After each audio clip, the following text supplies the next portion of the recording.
네, 안녕하세요. 디파이 농부 조선생입니다. 오늘도 동환님을 모시고 한 주간의 비트코인 뉴스 알아보도록 하겠습니다. 이번 주는 사실 어제 열렸던 잭슨홀 미팅의 결과를 기다리는 한 주였던 것 같습니다. 결과적으로는 해피엔딩이다. 하지만 이게 어떻게 바뀔지는 좀 자세히 들여다볼 필요가 있다라고 정리할 수 있을 것 같습니다. 네, 한 주간의 비트코인 가격 추세를 보면 8%의 상승을 했습니다. 화면에 보시는 것처럼 노란색 부분, 어저께 오후 11시에 열렸던 잭슨홀 미팅에서 파월이 금리 인하를 좀 명확히 했습니다. 그에 따라서 시장은 조금씩 반등을 했으나 그렇게 크게 반등하지는 않았었습니다. 하지만 오늘 새벽에 케네디와 트럼프가 단일화를 발표하면서 시장은 좀 좋게 받아들이는 것 같습니다. 동아님이 보시기에는 이거 어떻게 해석할 수 있을까요? 일단은 트레이딩 하신 분들은 느꼈겠지만 저는 개인적으로 이번 주가 가장 난이도가 높았던 주였던 것 같아요. 왜냐하면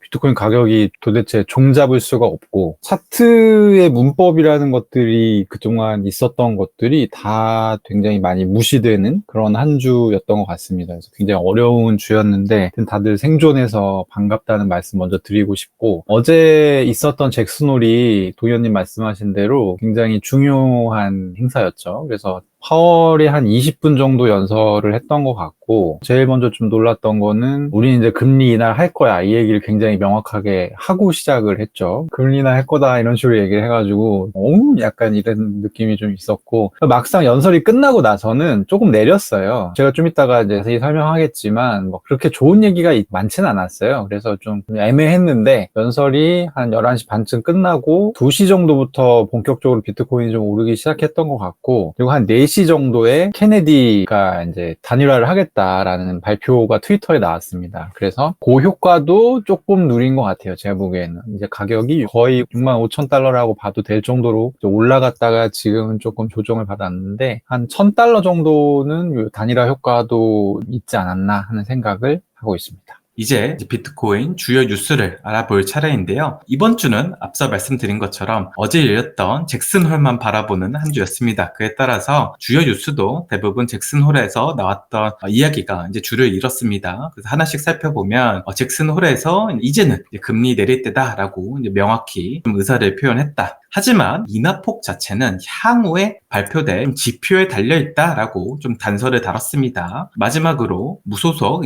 케네디가 트럼프를 지지하면서 둘이서 단일화를 했는데, 이게 미국 대선 판세를 좀 바꿀 수 있다, 시장은 좀 받아들이는 것 같습니다. 한 주 동안 비트코인 현물 ETF의 순유입과 유출을 한번 살펴보면 순유입이 굉장히 좋았습니다. 한 가지 특이한 점은 블랙록이 만든 IBIT에서 꾸준히 비트코인 순유입세가 들어왔다는 것입니다. 트위터에서 볼만했었던 읽을 거리는 화면 우측에 보시는 내용이었습니다. 바로 코인베이스의 프리미엄이 다시 양전했다라는 소식이 전해졌습니다. 그에 따라서 미국에 있는 여러 기관들이나 여러 사용자들이 지금 현재 비트코인을 꾸준히 사 모으고 있다라고 좀 해석을 할 수도 있을 것 같습니다. 오늘 가장 중요했던 잭슨홀 미팅을 동아님께서 한번 정리를 좀 부탁드리도록 하겠습니다. 잭슨홀 관련해서는 파월 의장이 했었던 전문이 페드 홈페이지에 가면은 있어요. 그래서 AI 번역 같은 거 돌려서 보시면 내용은 자세히 알 수 있으실 거고요. 한 줄로 요약을 해보면,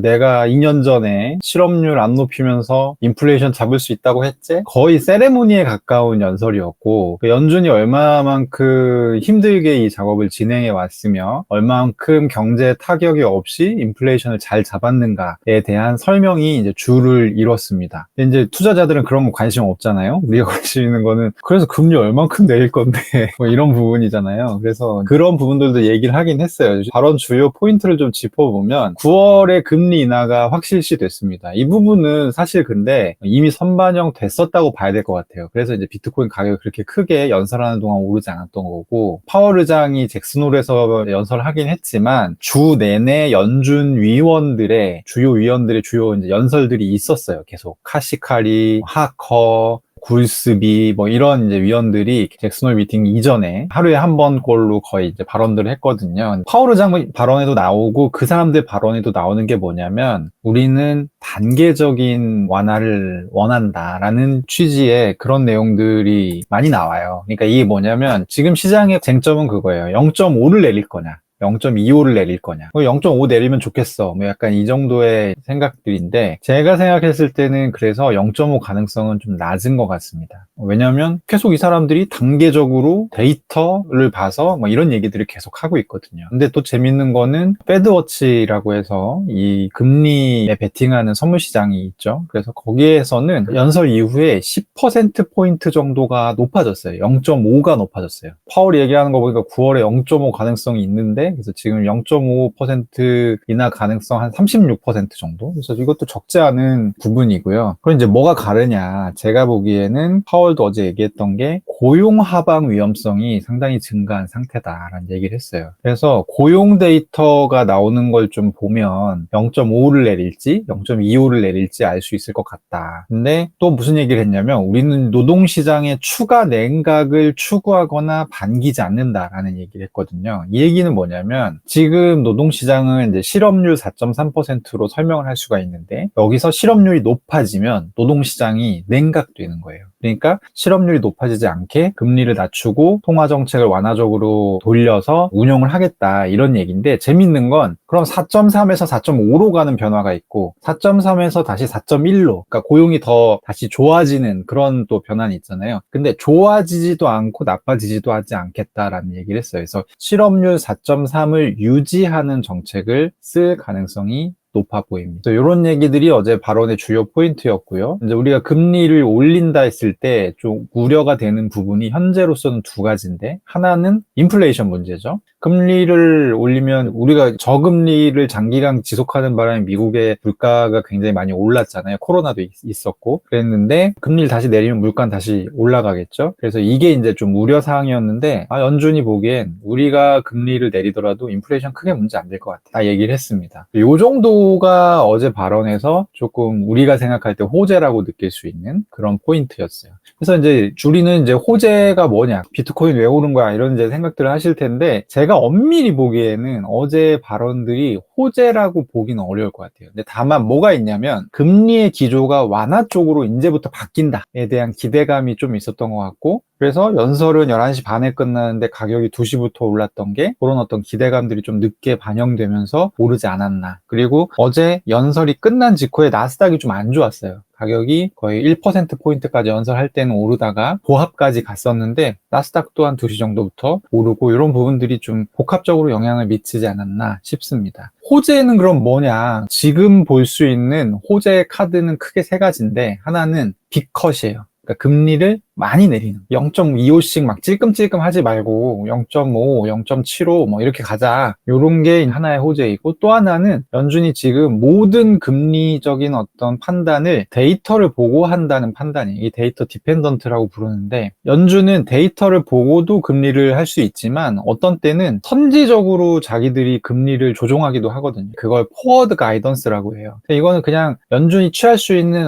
여러 가지 정책적인 방향 중에 하나인데 데이터 디펜던트에서 포워드 가이던스로 갑자기 뭐 가겠다 이런 식으로 얘기를 하게 되면 속마음은 뭐냐면 이제부터는 데이터 안 보고 그냥 금리를 내리겠다. 약간 이런 거라서 저희 입장에서는 또 호재라고 볼 수 있고 또 하나는 이 굉장히 중요한 부분인데 아마 앞으로 한두 달 동안 가장 중요한 부분일 겁니다. 양적 긴축에 대한 중단 얘기를 꺼내면 그게 이제 저희 입장에서 굉장히 호재예요. 왜냐하면 양적 긴축이라는 거는 연준이 시장의 유동성을 직접 갉아먹는 약간 이런 장치인데 이거를 중단하게 되면 시중 유동성의 어떤 족쇄가 풀리면서 그만큼 돈이 더 많이 돌 수 있겠죠, 빠르게. 그런 측면에서 이게 이제 명확한 호재인데 어쨌든 저는 세 가지 중에 하나는 어제 나오지 않을까 이런 기대를 했었는데 세 가지 다 안 나왔죠, 결국에. 금리 얘기도 안 했고 데이터 디펜던트 유지됐고 양적 긴축 얘기 없었어요. 그래서 호재라고 보기는 어렵다. 다만 금리 기조가 완화로 바뀌면서 분명한 기대감들이 형성되는 것 같다 정도의 생각을 할 수 있을 것 같습니다. 이제 우리의 시장의 방향성은 옐런한테 공이 넘어갔다라고 많이들 얘기하시는 것 같습니다. 이거 어떤 내용일까요?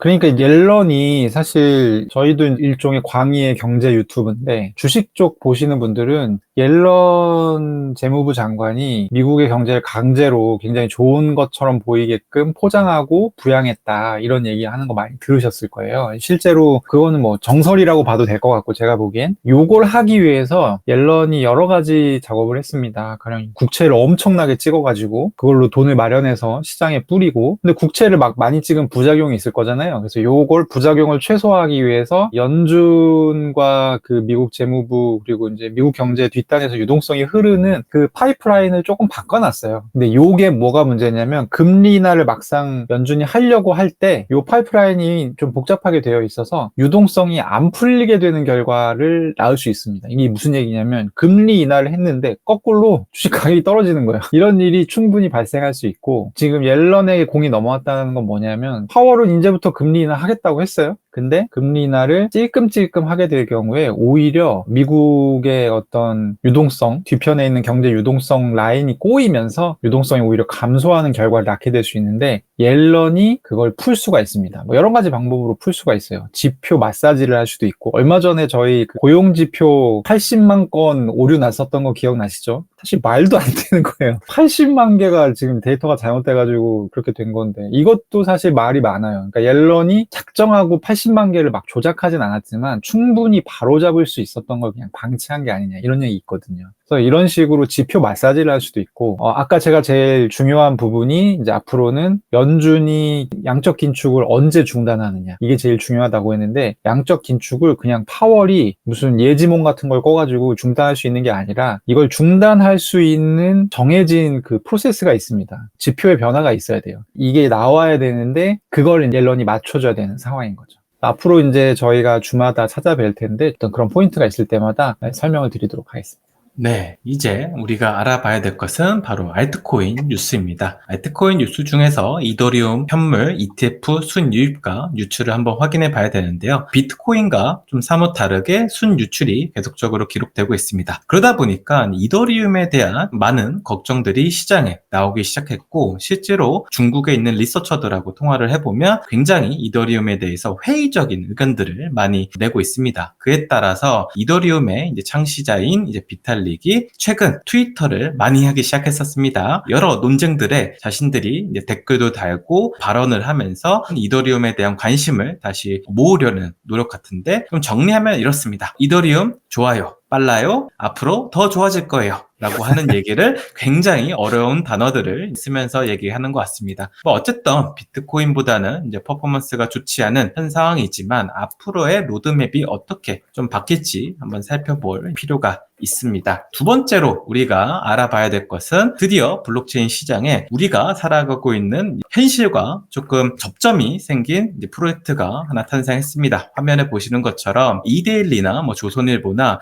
여러 경제 매체에서 스토리 프로토콜이라고 하는 프로젝트를 만드는 이 핍랩스가 실리콘밸리에서 2년 만에 기업 가치 3조 원 가까이 달성했다라는 기사를 이제 쏟아내고 있습니다. 이 스토리 프로토콜은 어떤 서비스를 제공하는 거냐면 바로 인공지능으로부터 이제 IP를 보호하는 이제 스타트업입니다. 유튜브 쇼츠나 아니면 여러 가지 이미지들이 인공지능 모델에 이제 학습이 되면 허가 없이 무단으로 사용되고 이제 배포돼서 원 저작자들의 이제 권리가 이제 침해당하기도 합니다. 그리고 아마도 제가 기억하기로는 이제 MBC 뉴스에서도 이거에 대해서 굉장히 나쁘게 얘기를 좀 했었던 것 같아요. 인공지능이 이제 저작권 시장을 이제 망친다라고 하는 이제 논조로 얘기했던 게 기억나는데 그것을 이제 기술로 이제 해결하겠다라고 이제 나타난 것 같습니다. 좀 이례적인 건 뭐냐면 핌랩스에 이제 투자한 글로벌 이제 유명 투자사가 있는데 바로 A6NZ입니다. A6NZ가 현재까지 3번을 리드를 했었습니다. 근데 이 3번 리드한 것이 바로 이제 코인베이스 이후 처음이라고 이제 알려지면서 시장에서는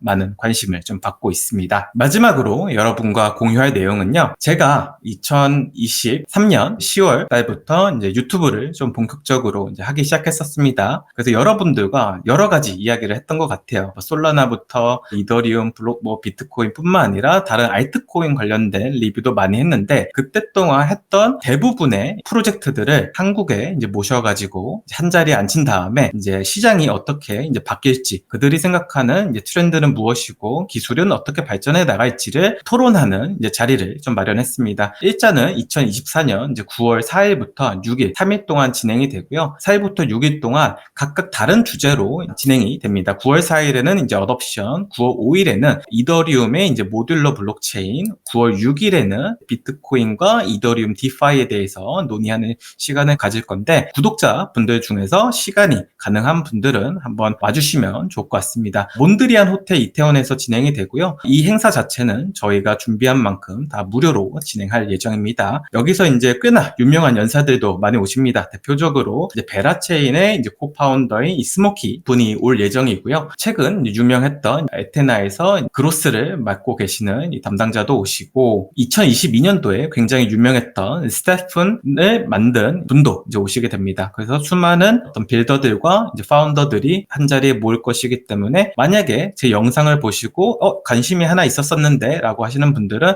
직접 오셔가지고 이 파운더들하고 같이 얘기하고 네트워킹 하시면 좋을 것 같습니다.